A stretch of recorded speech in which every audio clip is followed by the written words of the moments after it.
भूर्भुवस्वः तत्सवितुर्वरेण्यं भर्गो देवस्य धीमहि धियो यो नः प्रचोदयात्। ॐ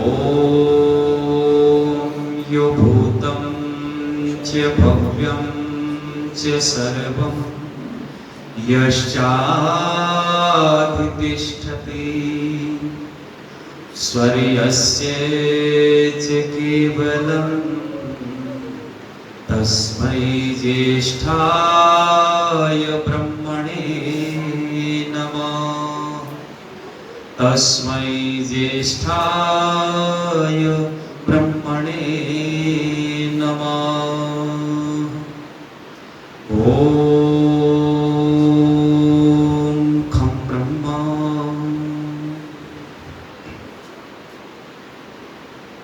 आज आर्य समाज NS3 NIT फरीदाबाद के श्रावणी महोत्सव के इस पावन पर्व पर उपस्थित, जिनके भी सुंदर वैदिक गीतों को आपने सुना, बहुत ऊर्जा के साथ में और पूर्ण ऋषि निष्ठा के साथ में उन्होंने भजन आपके बीच में प्रस्तुत किए। महर्षि स्वामी दयानंद सरस्वती की प्रेरणा से ये युवा भजनोपदेशक निरंतर पूरे देश में कार्यरत है, देश के बाहर भी कार्यरत है। ऐसे मेरे बहुत ही आदरणीय अग्रज भ्राता प्रदीप शास्त्री जी, इस आर्य समाज के बड़े सुयोग्य पुरोहित, जिनके माध्यम से आप सब लोग कर्मकांड और आध्यात्मिक विषयों का लाभ ले रहे हैं। मेरे बहुत ही समादरणीय भाई आचार्य विवेक दीक्षित जी, और हमारे मध्य में आज बहुत ही महंगे लोग उपस्थित हैं, जिनके जीवन से कर्मठता लक्षित होती है, जिनका जीवन प्रेरणादायक है और जो वास्तव में महर्षि दयानंद सरस्वती के उन कार्यों को जिनको वो लेकर चले थे, उनको पूर्ण करने की तरफ पूरे मनोयोग से लगे हुए हैं। ऐसे तमाम यहाँ महंगे उपस्थित मेरे अग्रज आदरणीय आशीष दाता तमाम अधिकारियों का, कार्यकर्ताओं का मैं हार्दिक स्वागत अभिनंदन करता हूँ। इसी कड़ी में हमारे मध्य में आदरणीय ब्रह्मचारी राजेंद्र जी उपस्थित हुए हैं। प्रथम बार उनके दर्शन करने का अवसर मुझे मिला है। जैसा आप सबने बताया कि विशेष कार्य इस क्षेत्र में हो रहा है, परमात्मा इसी तरीके से उनको आत्मबल देता रहे। और आदरणीय हमारे बीच में जो केंद्रीय सभा है, उसके माननीय प्रधान जी भी बहुत ही सुंदर आपके बीच में उन्होंने चर्चा की है, और जिस महासम्मेलन को लेके वो चर्चा कर रहे थे, वास्तव में हम आर्यों का गौरव है। और इस चीज को आप सब आर्य याद रखें कि ताकत जिनमें होती है, जो संगठित होते हैं, जिनके कार्य व्यवस्थित होते हैं, और उस ताकत को सामने हर व्यक्ति को झुकना पड़ता है, उसकी सत्ता को स्वीकार करना पड़ता है। लेकिन वो ताकत यदि सही है, वो ताकत यदि सही दिशा में है और उसके सामने दूसरे लोग झुके, तो उसका अत्यधिक लाभ हमें समाज को प्राप्त होता है। तो हम सब आर्यों की जो गौरवमयी यात्रा भी होने जा रही है, गौरवमयी महासम्मेलन होने जा रहा है, उसकी बहुत बढ़िया सूचना आपके बीच में माननीय मंत्री जी ने दी है। मैं सब लोगों से निवेदन करूंगा कि इस आर्य महासम्मेलन में आप बढ़ चढ़ करके हिस्सा दें और इसको सफल बनाने का पूरा प्रयास करें। ऐसे आदरणीय श्रीमान योगेंद्र कौर जी, और हमारे मध्य में मेरे बहुत ही आदरणीय, प्रथम बार ही मैं दर्शन कर रहा हूँ और अच्छा लगता है, क्योंकि शिक्षक जो होता है वो शिक्षक समाज को एक सही दिशा देने का काम करता है। और शिक्षक समाज का आर्य होगा, शिक्षक समाज का वैदिक होगा, शिक्षक समाज का अच्छा होगा, तो निश्चित रूपेण मेरे राष्ट्र में एक बड़ा परिवर्तन आएगा। ऐसे बहुत बड़े परिवर्तन के द्योतक और इस फरीदाबाद नगर में वेद की व्यवस्था को उन सब लोगों के बीच पहुंचाने वाले, जहां भट्टी तैयार हो रही है, जहां नौजवान बच्चे तैयार हो रहे हैं, उस शिक्षा के क्षेत्र को बहुत ही सुयोग्य बनाने वाले आदरणीय डॉक्टर गजराज जी हमारे मध्य में उपस्थित हैं, उनका भी हार्दिक स्वागत अभिनंदन है। और मैं एक निवेदन आपके बीच में करता चलूं कि कुछ लोग होते हैं जो नींव का पत्थर बन के काम करते हैं, जिनके अंदर किसी प्रकार की कोई लोकेशना नहीं होती। ऐसे लोग वास्तव में समाज के लिए बड़े हितकारी सिद्ध होते हैं। और इस समाज में मैं देख रहा हूं कि बहुत सारे लोग ऐसे हैं जो बिल्कुल नीचे रह करके हर व्यवस्था को बहुत व्यवस्थित तरीके से चला रहे हैं। ऐसे मेरे बहुत ही सम्माननीय माननीय कोषाध्यक्ष श्रीमान जगदीश शिरवानी जी और महामंत्री इस आर्य समाज में बहुत लंबे समय से काम कर रहे हैं श्रीमान आदरणीय हमारे श्री धर्मवीर शास्त्री जी, एक बार इन कार्यकर्ताओं के लिए भी आप जोरदार ताली करें। आदरणीय श्रीमान हमारे संदीप आर्य जी, मनीष मदान जी, मनीष मनचंदा जी और वंदनीय मातृशक्ति में देख रहा हूँ प्रथम दिन से ही बहुत अच्छी उपस्थिति के साथ यहाँ बैठी हैं और प्रारंभ से लेकर अंत तक आप लोग इसी आसन पे बैठे हैं, तो बहुत सम्मान की पात्र है मेरे लिए आदरणीय सभी माताएं, पूर्व प्रधाना सुदेश मनचंदा जी और वर्तमान की जो प्रधाना माता संतोष मदान जी, संतोष बिरमानी जी, ज्ञान आहूजा जी, नीता दोहा जी, उषा गिरधर जी और इस सभा में बैठे हुए बाहर से आए तमाम सभी आदरणीय कार्यकर्ता बंधुओं, समक्ष बैठी पूजनीय वंदनीय मातृशक्ति और प्यारे बच्चों, बहुत सुंदर कार्यक्रम आपके मध्य में चल रहा है। और अभी आदरणीय प्रदीप शास्त्री जी ने कुछ बातें आपके बीच में रखी है। मैं पिछले 2 दिवसों से कुछ महत्वपूर्ण विषयों को लेकर आपसे बातचीत कर रहा हूं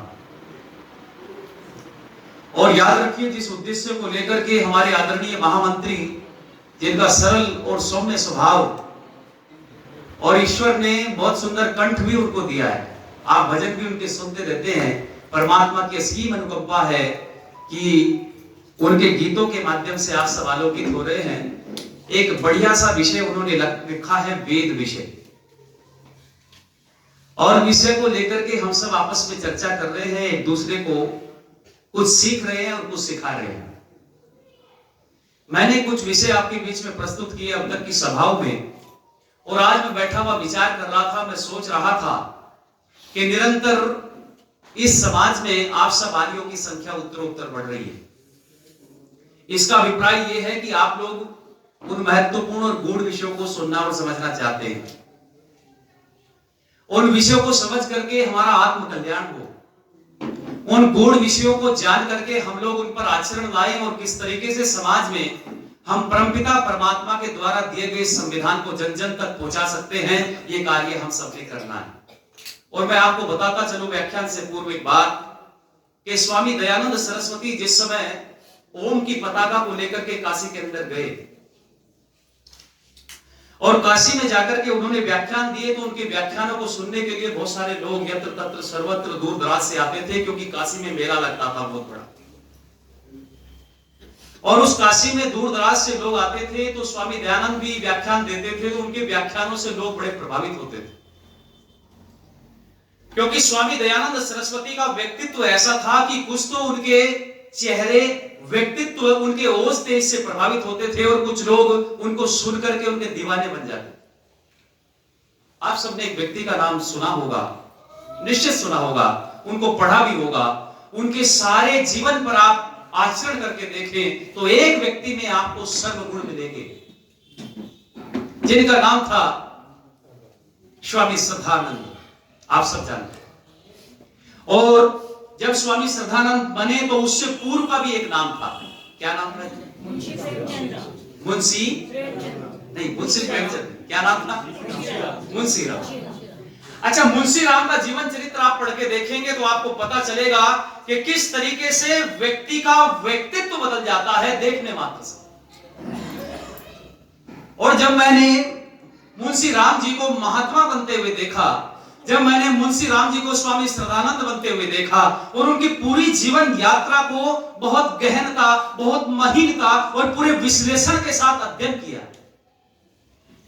तो मैंने पाया कि स्वामी श्रद्धानंद बनाने के पीछे उस मुंशी राम को जिसका धर्म से विश्वास उठ गया था, धर्म से कंप्लीट विश्वास उठ गया था। आपने देखा धर्म के आडंबर जनित स्वरूपों को देख देख करके और जान करके समझ करके सब धर्म के अधिकारियों से ठेकेदारों से चर्चा करके वो व्यक्ति धर्म से ये कहने लगा कि अब मेरा विश्वास लेश मात्र भी धर्म पर नहीं। विश्वास उठ गया। अब विश्वास क्यों उठ गया, कैसे उठ गया, कौन सी घटनाएं हुई, क्या क्या कहानियां हुई, वो सब वहां से पढ़ सकते हैं। कभी समय मिलेगा तो निश्चित रूप में स्वामी श्रद्धानंद पर मेरी पीएचडी है, मैं कभी बताऊंगा। लेकिन मैं निवेदन कर रहा हूं, उस बात को मैं अपने व्याख्यान से जोड़ने का प्रयास कर रहा हूं कि स्वामी श्रद्धानंद जिस समय उनके पिता नानक चंद, क्योंकि स्वामी दयानंद के व्याख्यानों में जब वो व्याख्यान देते थे तो बहुत सारे उपद्रवी लोग आकर के उनके व्याख्यानों में, उड़गन लोग आकर के उनके व्याख्यानों को भंग करने का प्रयास करते थे। इसलिए उस समय की तात्कालिक सरकारों ने और कुछ समाज के ठेकेदारों ने मिलकर के एक ऐसी व्यवस्था की, कोई स्वामी दयानंद के व्याख्यान होते हैं और उन व्याख्यानों में स्वामी दयानंद लेश मात्र भी अविद्या की आलोचना करने से पीछे नहीं रहते। लेश मात्र भी नहीं। कितना निडर व्यक्तित्व रहा होगा। उन अंग्रेजों के सामने बैठ करके अंग्रेजों को ही कह रहे कि मैं भगवान से प्रार्थना कर रहा हूं कि तुम कब ये देश छोड़ करके यहां से जाओगे। अब आप देखिए इतना बड़ा आत्मबल उस ऋषि व्यक्तित्व के मस्तिष्क में रहा होगा। आप विचार करके देखो लोगों, अंग्रेज बड़े बड़े अधिकारी बैठे हैं, वो पूछते हैं आप क्या प्रार्थना करते हो, कि ये प्रार्थना करता हूं कि तुम कितने जल्दी यहां से देश छोड़ करके तो अपने देश में चले जाओ। इतना आत्मबल ऋषि का रहा होगा। अब देखो उन्होंने सत्य को सत्य का आईना दिखाने के लिए लोगों को काम किया, यानी जो जैसा था उसको वैसा ही आईना दिखाते थे तो वो बातें लोगों को बुरी लग जाती। देखो बातें सत्य होती थी पर कैसी लग जाती थी, बुरी लग जाती थी। अच्छा एक चीज आप लोग मुझे बताए, लोग कहते जी सत्य कड़वा होता है। अच्छा सत्य कड़वा होता है या लगता है?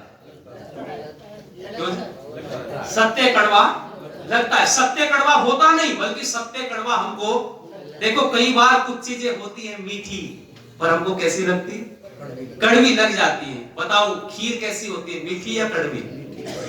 मीठी होती है। और जब बुखार चढ़ जाए बहुत तेज, अच्छा नीम के पत्ते कड़वे या मीठे? और जब सर्प काट ले तो? यानी उनका स्वभाव कैसा है वो अलग चीज है, पर हमें लग कैसे रहे हैं वो अलग चीज है। स्वामी दयानंद ने यही बात कही थी कि मैं सत्य का आईना दिखाने आया हूं, अब तुम उसको कैसे ले रहे हो ये तुम्हारी व्यवस्था है। और वो जब बोलते थे, आहा एक सत्य का सिपाही जब बोलता है तो दुनिया में परिवर्तन आता है। जब आचरण से व्यक्ति बोलता है, आचरण से परिभाषा समाज को देता है, तो समाज बैठ करके उसको सुनता है, समाज उस पर विचार करता है और समाज में परिवर्तन भी जल्दी बोल दो आता है। उस स्वामी दयानंद के व्यक्तित्व से परिवर्तन आता है।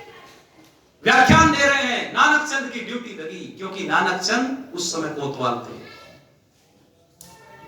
और नानक चंद की जब ड्यूटी लगी तो नानक चंद थे उस समय व्यवस्था संभालने पर। स्वामी दयानंद ने व्याख्यान दिया, बोला, और जिस समय स्वामी दयानंद ने बोला पूरी सभा में सन्नाटा छाया हुआ और प्रत्येक श्रोता बैठ करके दच्चित होकर ऋषिवर देव दयानंद की बातों को सुनता रहा। जब बोल रहे थे तो कुछ शब्द नानक चंद के कान में भी पड़े।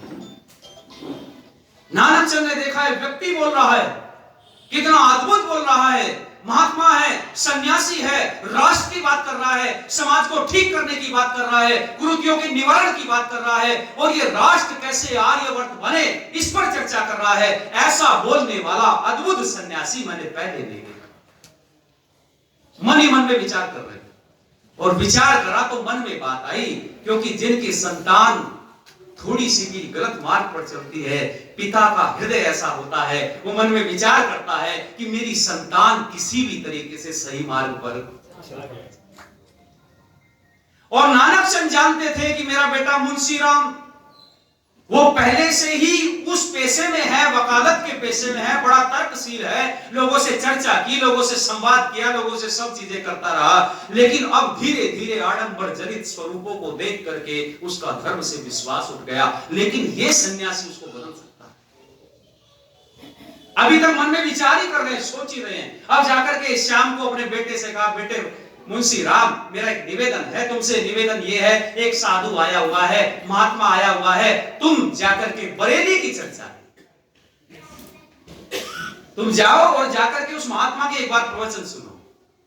मुंशी राम ने कहा, मैंने बहुत महात्मा देखे हुए हैं, मैं सबसे बातचीत कर चुका हूं, कोई महात्मा मेरा हृदय परिवर्तन नहीं कर सकता है, मैं किसी महात्मा से अब मिलना, स्पष्ट मना। अब मना कर दिया तो आप विचार करो, पिता ने फिर निवेदन किया, नहीं बेटा, ये वो महात्मा वैसा नहीं है, ये वैसा साधु नहीं है जो स्वार्थ की बात करता हो, एक बार जरा मेरे कहने से चल तो सही। जब चले, मान ली बात, और अगले दिन गए, आगे स्वामी दयानंद सरस्वती खड़े हुए हैं, और लोगों मैं आपसे कहना चाहता हूं, जैसे ही मुंशी राम ने प्रवेश किया दरवाजे पर, अभी तक कोई चर्चा नहीं, कोई बातचीत नहीं, कोई व्याख्यान नहीं सुना, बस दर्शन मात्र करने से, और अपनी उस डायरी के अंदर लिखते हैं जिसको कल्याण मार्ग का पथिक कहा गया, उस डायरी के पन्ने पर वो मुंशी राम कहता है कि प्रथम दर्शन मात्र से मुझे ऐसा लगा कि मेरे शरीर में बिजली को,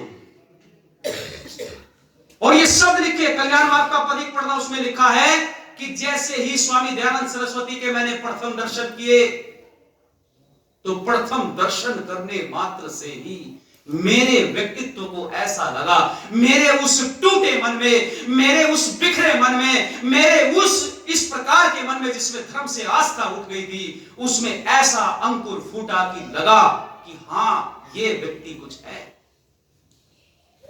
दर्शन मात्र करने से।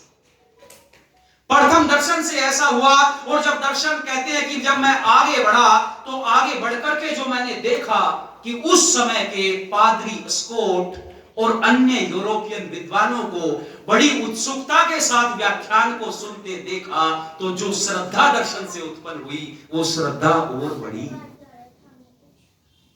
अब आप विचार करिए, यहां कहना क्या चाह रहे? वो कह रहे कि कोई व्यक्ति मंच पर बोल रहा है और उसके सामने बैठ करके कोई प्रबुद्ध व्यक्ति बैठ करके उसका व्याख्यान सुने, तो बताइए लोगों में श्रद्धा घटेगी या बढ़ेगी? बढ़ेगी। और उस जमाने का पादरी स्कॉट एक बहुत बड़ा पादरी था, और बहुत सारे यूरोपियन विद्वान बैठ के स्वामी दयानंद को सुन रहे हैं, और सारे सुन रहे हैं, तो वो कहता है, वकील पेशे से मुंशी राम कह रहा है, वो श्रद्धा बढ़ी। अब याद रखना, श्रद्धा तो बढ़ गई, लेकिन बैठ भी गए और चर्चा भी सुन ली, और मन में थोड़ा हलचल भी पैदा हुई, और याद रखना, कपड़ा तो बड़ा मैला हो गया। और जब गए तो देखे स्वामी दयानंद का व्याख्यान समाप्त हुआ, वो अपनी कुटिया की तरफ गए, और जैसे ही कुटिया की तरफ गए, पीछे पीछे मुंशी राम पहुंच गए, और जाकर के स्वामी दयानंद से कहा कि मैं कुछ चर्चा करना चाहता हूं, आपके पास समय हो तो बताओ। स्वामी दयानंद ने कहा, पूछो।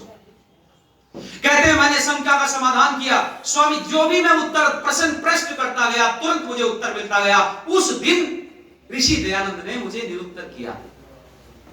मैं घर चला गया, मैं फिर से तैयारी की, और प्रश्न मैंने ढूंढे, और प्रश्न मैंने खोजे, अगले दिन फिर लेकर के गया, फिर शंका का समाधान किया, फिर निरुत्तर कर दिया, अगले दिन फिर गया, फिर मेरे को निरुत्तर कर दिया। जब जब मैं जाता रहा, मैं निरुत्तर होता चला गया। आहा, जब आगे बढ़े, और जिस दिन अंतिम व्याख्यान स्वामी दयानंद का बरेली में हुआ, और वो बग्गी में बैठने वाले थे, तो मुंशी राम ने हाथ पकड़ लिया और कहा कि स्वामी जी, अंतिम बार भी कुछ आपसे कहना चाहता हूं।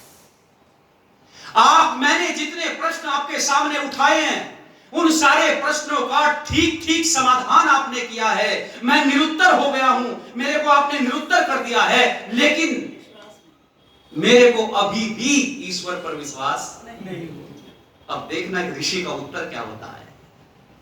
एक सामान्य व्यक्ति होता तो लड़ बैठता, एक सामान्य व्यक्ति होता कि इतना समझाने के बाद भी तेरी समझ में नहीं आ रहा है, तो सामान्य व्यक्ति होता तो उसको भला बुरा कह सकता था। लेकिन दयानंद ऋषि थे, और ऋषि ने कहा कि मैंने ये संकल्प कब किया था कि मैं तुम्हारा ईश्वर पर विश्वास, मैंने संकल्प, ये संकल्प नहीं किया था मैंने, अरे तुम्हारा ईश्वर पर विश्वास कब होगा, जब तुम ईश्वर की कृपा तुम्हारे ऊपर होगी। और याद रखना, कृपा का मतलब ये नहीं है कि ईश्वर कृपा यूं ही कर देते।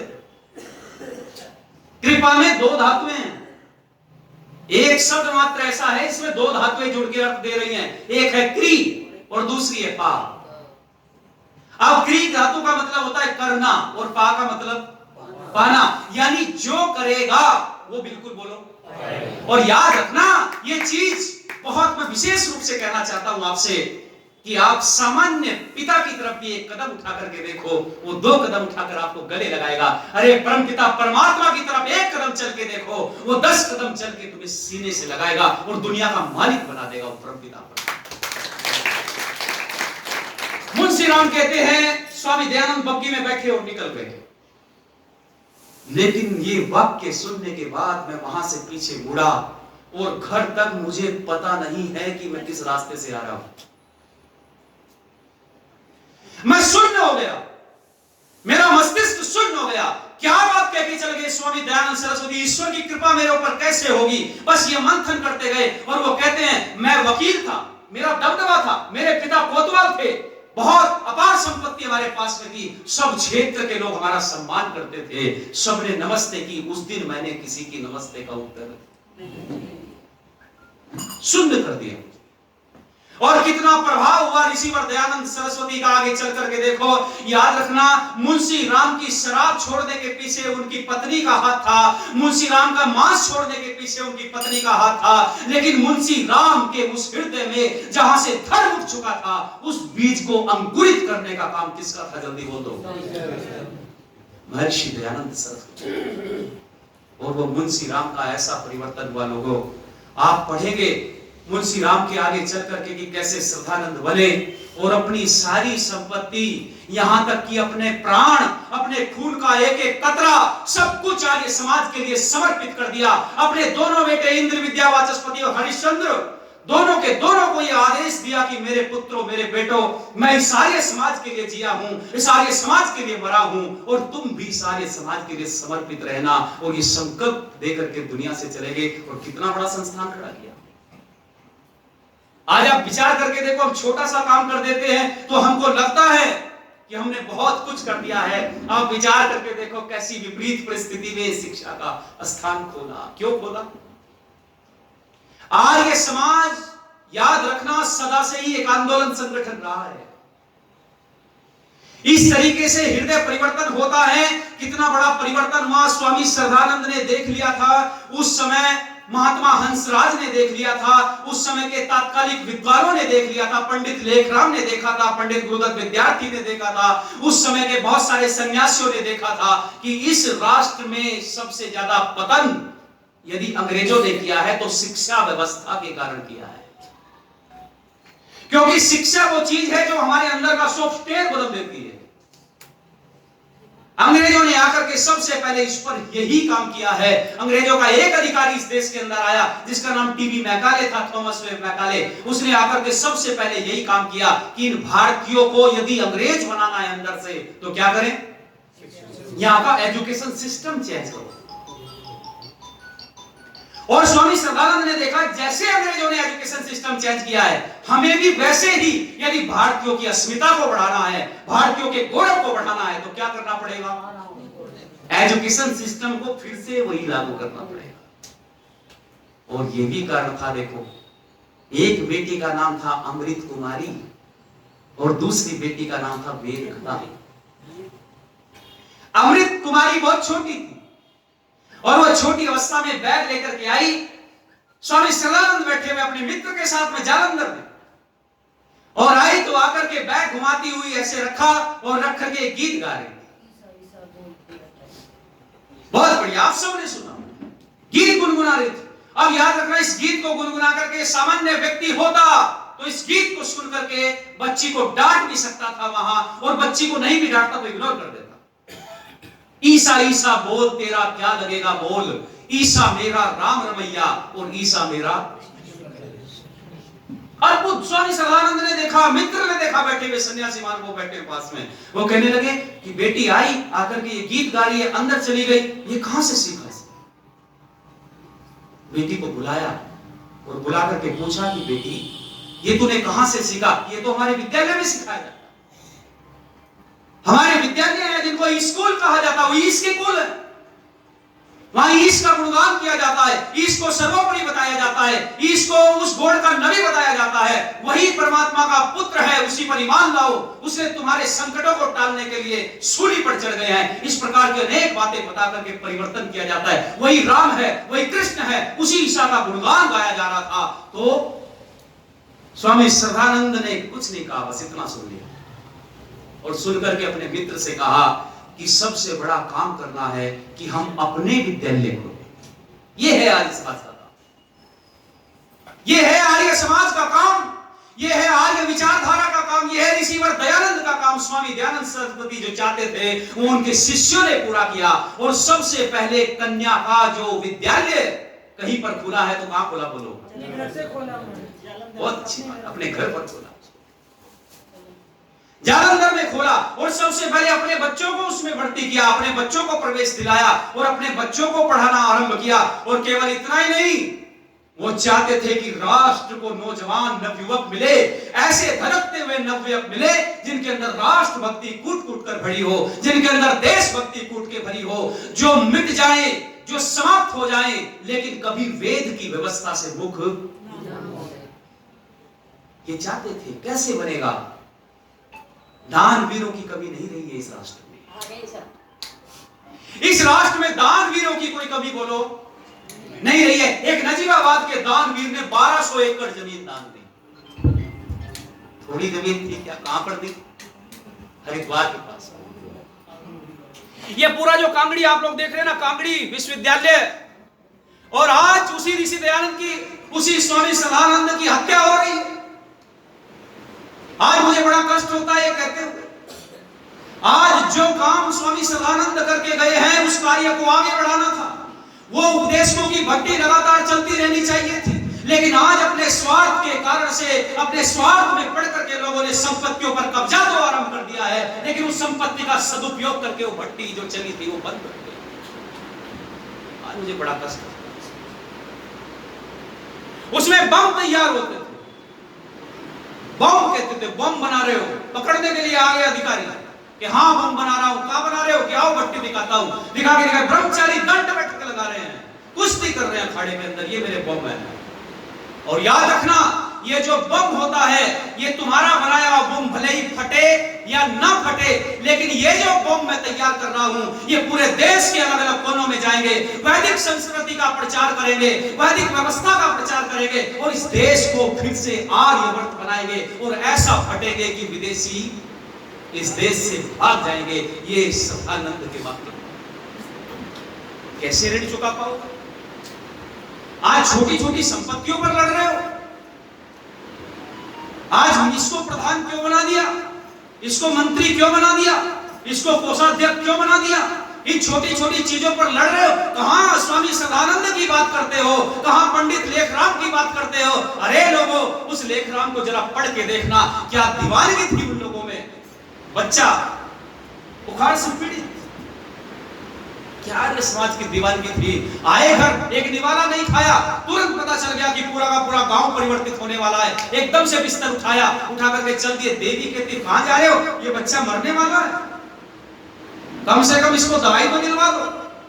आपके सुनना जरा, एक बेटा जाए तो जाए, पर सैकड़ों बेटों को मैं बचाने के लिए जा रहा हूं, मेरा पहला कर्तव्य है। ये थी आर्य समाज की दीवानगी, ये था आर्य समाज का दीवानापन। लेकिन आ सकता है, आता है। मैं कहता हूं, शरीर में एक रस नहीं रहता, हमेशा सतोगुण नहीं रहता, रजोगुण बढ़ जाता है, तमोगुण बढ़ जाता है, प्रवृत्तियां बदलती रहती है। आर्यो, आपके अंदर भी आज संकीर्णता आ गई, आपके अंदर अपने सिद्धांत पर गर्व नहीं है। वेद का सिद्धांत आपको सत्य नहीं लगता, आपको केवल वो बातों से सत्य लगता है। जिस दिन उस सिद्धांत को आत्मा में पिरोलोगे, जिस दिन उस सिद्धांत को, अरे स्वामी दयानंद चाहते तो क्या नहीं समझौता कर सकते थे। लेकिन कभी पाखंड के साथ स्वामी दयानंद ने बोलो समझौता नहीं किया है। वो व्यक्ति सत्य के साथ खड़ा रहा। और याद रखना, अंत में एक दिन विजय बोलो सत्य की होती है। मैं बार बार कहता हूं, असत्य और पाखंड की नींव पर कभी भी मकान खड़ा नहीं किया जा सकता है। अगर करोगे तो वो ढह जाएगा, उसकी आयु ज्यादा लंबी नहीं हो सकती। तो स्वामी दयानंद जैसा आर्यवर्त चाहते थे, थे। स्वामी दयानंद जैसा भारत चाहते थे। स्वामी दयानंद जिस प्रकार का उद्योगों से भरा हुआ, जिस प्रकार का विज्ञान और टेक्नोलॉजी से भरा हुआ, जिस प्रकार अध्यात्म के बहुत ही सुंदर स्वरूप, वैदिक स्वरूप से भरा हुआ आर्यवर्त चाहते थे, उस आर्यवर्त के लिए हमें काम करना पड़ेगा। और उस आर्यवर्त को कैसे ठीक बनाया जा सकता है, इसी की बात मैं आपसे बता रहा था कि व्यक्ति का व्यक्तित्व देख करके किस तरीके से मानवों में परिवर्तन होता है, ये स्वामी दयानंद के जीवन से सीखने की जरूरत है। और महानुभाव, उस दिन ओम की पताका जब गाड़ करके बैठे तो दूर दराज से लोग आए, और दूर दराज से आकर के लोगों ने देखा चारों तरफ स्वामी दयानंद काशी के अंदर पाखंड खंडनी पताका लगा करके बैठे हैं, व्याख्यान दे रहे हैं। तो कुछ लोगों ने आकर के स्वामी दयानंद से कहा कि स्वामी जी, हम आपसे बड़े प्रभावित हैं, हम भी आपके साथ जुड़कर काम करना चाहते हैं। स्वामी दयानंद ने उस समय उनको समझा दिया, समझा करके कहा कि अगले दिन आना, कल आना। स्वामी दयानंद ने विचार किया कि हाँ, अब संगठन को गति देने की बात आ गई। और स्वामी दयानंद ने अगले दिन उन समस्त नौजवानों को जो सामने आकर के बैठे थे, उनसे कहा कि रात भर सोचते रहे, मन में विचार कर रहे थे कि मैं जानता हूं, सारी दुनिया जानती है, मेरे सारे अनुयायी जानते हैं, ये सब जानते हैं कि शरीर नश्वर है, ये सदा जीवित रहने वाला, बोलो, ये स्वामी दयानंद जानते। और स्वामी दयानंद ने कहा कि देखो, आज मैं हूं, सबके सामने बोला, स्पष्ट बोला बिल्कुल, कि आज मैं हूं और कल मैं नहीं रहूंगा, लेकिन मेरे चले जाने के पश्चात इस वेद के प्रचार का क्या होगा, ये बोले। आज मैं हूं, प्रचार कर रहा हूं, व्याख्यान दे रहा हूं, शास्त्रार्थ कर रहा हूं, बहुत सारी पुस्तकें लिख रहा हूं, वेद का जो सूर्य विलुप्त हो गया था उसको मैं दोबारा से निकालना चाहता हूं, और वो उदय हो चुका है, बस इसको गति देने की जरूरत है, मेरे पश्चात इसका क्या होगा, ये मन में स्वामी दयानंद सरस्वती ने ठाना। और जब मन में ठाना तो लोगों से कह भी दिया, और लोगों से कहा कि ऐ लोगों, मैं चाहता हूं कि ये वेद का प्रचार रुकना नहीं चाहिए। अब जनता ने कहा, नौजवानों ने कहा कि रुकना नहीं चाहिए, तो स्वामी जी बताओ क्या करें। तो स्वामी जी ने कहा कि करना क्या, एक सभा की स्थापना करो। क्या बोला, एक सभा की। और आपको आश्चर्य होगा, भले ही आपने आज से पहले जाना या नहीं जाना, सब जानते हैं कि मैं आप लोगों से भी पूछना चाहता हूं कि स्वामी दयानंद सरस्वती ने आर्य समाज की स्थापना कहां पर की? बंबई में की। कब की? 10 अप्रैल 1875 में बंबई में आर्य समाज की स्थापना महर्षि दयानंद सरस्वती ने की, काकड़वाड़ी में। लेकिन आप विचार करना, ये मूल रूप से जो आर्य समाज की स्थापना हम लोग बंबई में मानते हैं, इस आर्य समाज से पूर्व की तैयारियां क्या क्या हुई, यहां तक आर्य समाज पहुंचने तक ऋषिवर दयानंद के चिंतन में क्या चल रहा था, उनके मन में कब से चल रहा था, और वो कब से आर्य समाज स्थापित करना चाहते थे, ये चीज भी आप लोगों को जाननी, समझनी और पढ़नी चाहिए।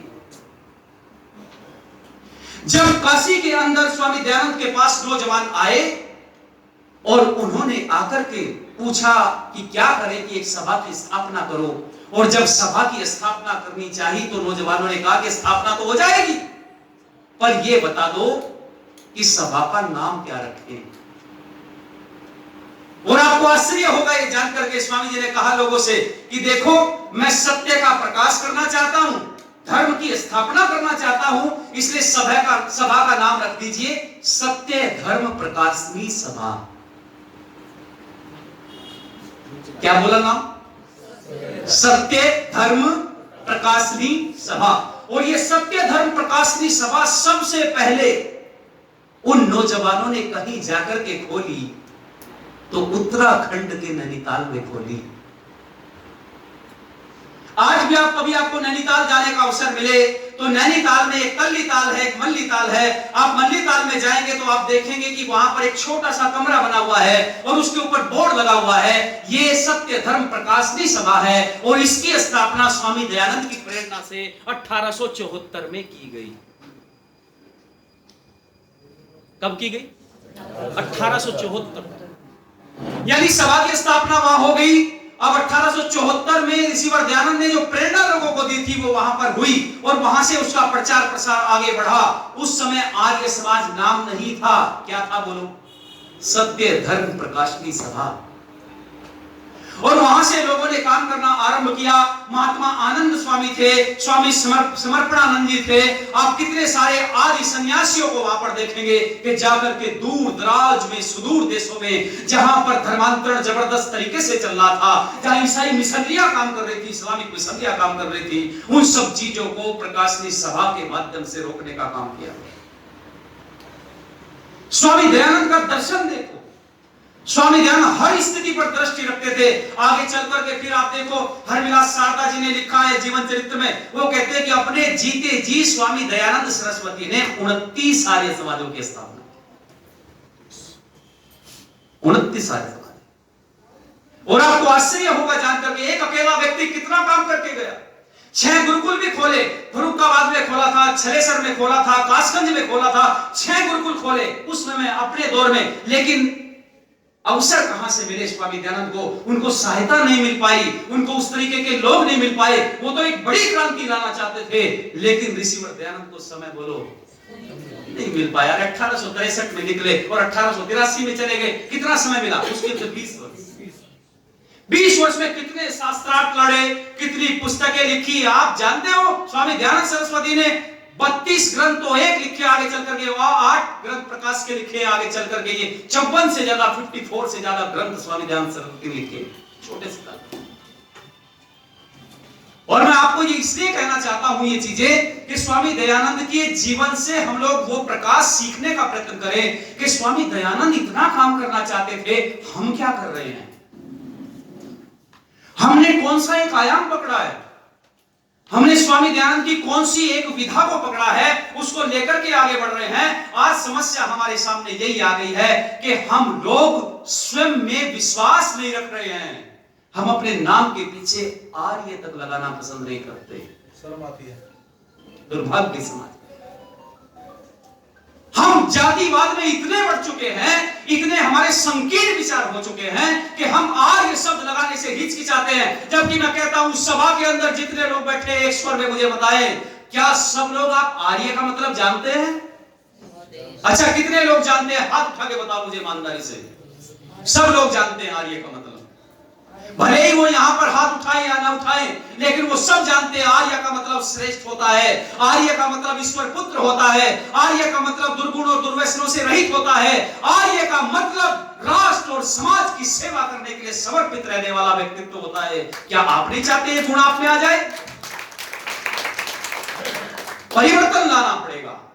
खाली बातों से परिवर्तन नहीं होगा लोगों, परिवर्तन लाना पड़ेगा, आचरण दिखाना पड़ेगा। अपने नाम के पीछे बड़े गर्व के साथ आर्य लगाना आरंभ कर दो। हाथ जोड़ करके आपसे कोई राम राम करे तो आप नमस्ते करो। आप बोलो प्रभु राम नमस्ते करते थे, आप बोलो योगीराज कृष्ण नमस्ते करते थे, आप बोलो प्रभु राम और योगीराज कृष्ण बैठ करके ईश्वर की साधना उपासना ध्यान करते थे। अरे जो राम करते थे, जो कृष्ण करते थे, उस पर करोगे तो जीवन धन्य बन जाएगा, ये देश आर्यवर्त बन जाएगा। यही तो दयानंद चाहते थे। लेकिन हम न तो नमस्ते की तरफ जाते हैं, न हम आर्य शब्द लगाते हैं, न उसका संबोधन करते हैं। आज केवल औपचारिकता मात्र। माफ करना मुझे, मैं थोड़ा कठिन बोल गया हूं, लेकिन निवेदन कर रहा हूं आपके बीच में कि ये सत्य है। और याद रखना, जब तक इस जख्म को, नासूर जख्म को ठीक करने का, उसकी नब्ज को नहीं पकड़ोगे, आर्यो कितनी ही संख्या बढ़ाने का प्रयत्न कर लो, संख्या बढ़ने से कुछ नहीं होने वाला। याद रखना, संख्या बढ़ाने के पीछे तुम लोग अपने सिद्धांत को तिलांजलि देते जा रहे हो। संख्या बढ़ाने के चक्कर में तुम दयानंद के सिद्धांतों की हत्या करते जा रहे हो। संख्या बढ़ाने के पीछे मत जाओ, अपना यश बढ़ाओ, अपना तेज बढ़ाओ, अपनी बुद्धि बढ़ाओ, अपना बल बढ़ाओ, अपनी ताकत बढ़ाओ, और उस गौरव को बढ़ाते जाओगे तो दुनिया तुम्हारे पीछे चलेगी। दुनिया तुम्हारे पीछे चलेगी। मैं बार बार कहता हूं पूरे देश में, पूरे राष्ट्र में, कि जिसकी ताकत होती है उसके नियम चलते हैं, जिसकी ताकत होती है उसकी व्यवस्था चलती है। अपनी ताकत को आप ऐसा बनाओ जिससे विश्व गुरु आर्यवर्त बने, क्या देश के, राष्ट्र के, पूरी दुनिया के तमाम बुद्धिमान लोग ये नहीं जानते हैं कि आर्यभट्ट किन परंपराओं के कारण विश्वगुरु था? क्या उनको नहीं पता कि हमारा एक ईश्वर है, एक हमारा संविधान वेद है और उसकी व्यवस्था है, वो परमपिता परमात्मा निराकार है, उसका ध्यान किया जाता है, कण कण में व्याप्त है, वो यहां भी है, वहां भी है, यत्र तत्र सर्वत्र विद्यमान है। उस परमात्मा का ध्यान उपासना करने से और राष्ट्र के लिए जीने से ही राष्ट्र की वृद्धि होती है। अगर ऐसी व्यवस्था बड़े बड़े मंचों से बड़े बड़े अधिकारी, सत्ता में बैठे हुए तमाम लोग अगर इस प्रकार की चर्चा करेंगे तो मेरा राष्ट्र एक सूत्र में पिरोया जाएगा, एक ओम ध्वज के तले आकर के ये राष्ट्र फिर से वही विश्वगुरु बनेगा। याद रखना, ये एकमात्र मार्ग और लक्ष्य था जो स्वामी दयानंद सरस्वती चाहते थे। हम ऐसा बना सकते हैं, निश्चित रूप में हम में कोई कमी नहीं है, हमारे श्रेष्ठ कार्यकर्ता है। पूरे देश में हम सब लोग मिलकर के फिर से वही आर्यभट्ट का सपना देखें और इसको आगे बढ़ाएं। स्वामी दयानंद सरस्वती जैसे जिए, उनके शिष्य जैसे जिए, आप तमाम लोग मिलकर के ऐसा प्रयास करने का प्रयत्न करें, प्रयास करें। बस मैं ज्यादा नहीं आप लोगों से कहना चाहता, मैं कहने तो कुछ और आपसे आज बैठा था। बहुत सारे विषय मन में आते हैं कि ये भी बता दे, वो भी बता दे, सब चीजें बता दे, लेकिन समय का लगातार अभाव रहता है, तो बहुत सारे विषय ऐसे हैं जो अछूते रहे। मात्र एक विषय पर मैंने आपके 3 दिवस चर्चा की है, एक विषय पर, और वो विषय मेरा वेद है। और मेरा वेद विषय और वेद के माध्यम से ऋषिवर दयानंद क्या चाहते थे, ये मेरा महत्वपूर्ण विषय है। इस पर मैं लोगों से संवाद करता हूं, लोगों से बातचीत करता हूं। आप सबने दच्चित होकर के सुना, और जिस ऋषि ने तिल तिल जल करके इस राष्ट्र के लिए अपना सब कुछ न्योछावर किया, उन ऋषियों को हमें कभी भूलना नहीं चाहिए, उन महापुरुषों को कभी भूलना नहीं चाहिए। कैसे दयानंद सरस्वती थे, बस कुछ पंक्तियां पढ़ता हूं, उसके बाद वाणी को विराम दूंगा। आप दच्चित होकर के सुनेंगे कि कैसा समर्पण भाव दयानंद के जीवन में था। मैं निवेदन कर रहा हूं कि कुछ थोड़ा समय और मेरे पास शेष है, आप दच्चित होकर के सुनेंगे कहते से मेरे ऋषिवर दयानंद सरस्वती। देव दयानंद का कर्जा है इस माटी के कण कण पे, देव दयानंद का कर्जा है इस माटी के कण कण पे, जिनके शब्दों की गुंजन है भारत मां की धड़कन में। आज तुमको दिख रहा जो आसमान के तारों पे, उसने सारा जीवन काटा कांटों पे, अंगारों पे। एक अकेला गरज रहा था पाखंडी ललकारों पे, जैसे शेर चिंगाड़ रहा हो लाखों भेड़ सियारों में। निज वेदना पर भी जिसके दिल में खाया खार नहीं, पर पीड़ा पर उसकी आंखों से खूनी जलधार वही। मैं अपने गीतों में उसकी धड़कन गाने निकला हूं, ऋषिवर देव दयानंद की तुमको याद दिलाने निकला हूं, अपने महापुरुषों की तुमको याद दिलाने। सुनिएगा जरा, मैं शब्दों की महफिल में नंगा नृत्य नाच नहीं पाया, मैं शब्दों की महफिल में नंगा नृत्य नाच नहीं पाया, अपनी पीड़ा में व्याकरण चित्रण पाच नहीं पाया। मैं पुरस्कारों की चापलूसी में सुंदर गान नहीं गाता, किसी रूपसी की यादों में रोते प्राण नहीं गाता। मेरे काव्य का निर्माण नहीं है सोने के उपकरणों में, मेरी कविता हार गई है दयानंद के चरणों में, मेरी कविता हार गई है दयानंद के चरणों में। अब तो अपना एक एक अक्षर सन्यासी सा लगता है, आर्य समाज का मंदिर मुझको मथुरा काशी लगता है। ऋषि का एक एक पावन वाक्य मधुर जान सा लगता है, मुझको मेरा टंकारा भी पुण्य धाम सा लगता है, मुझको मेरा टंकारा भी। उस पुण्य धरा की माटी का मैं वचन निभाने निकला हूं, अपने महापुरुषों के तुमको गीत सुनाने निकला हूं, ऋषिवर देव दयानंद की तुमको याद दिलाने निकला। कैसे थे ऋषि, क्या क्या कार्य किया ऋषि दयानंद ने। देव दयानंद प्रकाश पुंज है गहन तमों की घाटी में, देव दयानंद प्रकाश पुंज है गहन तमों की घाटी में। देव दयानंद चंदन का पौधा सूखी बंजर माटी में, देव दयानंद करुणा का सागर पाषाणों के सीने पर। देव दयानंद रक्त बूंद था सूखे पड़े पसीने पर, देव दयानंद बलिदान था भारत मां की छाती पर। देव दयानंद शेषनाग था पाखंडों की छाती पर, देव दयानंद का जीवन संघर्षों की शिक्षा है। देव दयानंद का जीवन सीता की अग्नि परीक्षा है, देव दयानंद का जीवन कैसा संग्राम रहा होगा। राक्षसों की लंका में जैसे हनुमान रहा होगा, राक्षसों की लंका में जैसे हनुमान रहा होगा। उस महामानव, उस ब्रह्मचारी की मैं पीड़ा गाने निकला हूं, अपने महापुरुषों के तुमको गीत सुनाने निकला हूं, ऋषिवर देव दयानंद की तुमको याद दिलाने निकला। अंतिम पंक्ति पढ़ता हूं स्वामी दयानंद सरस्वती ने।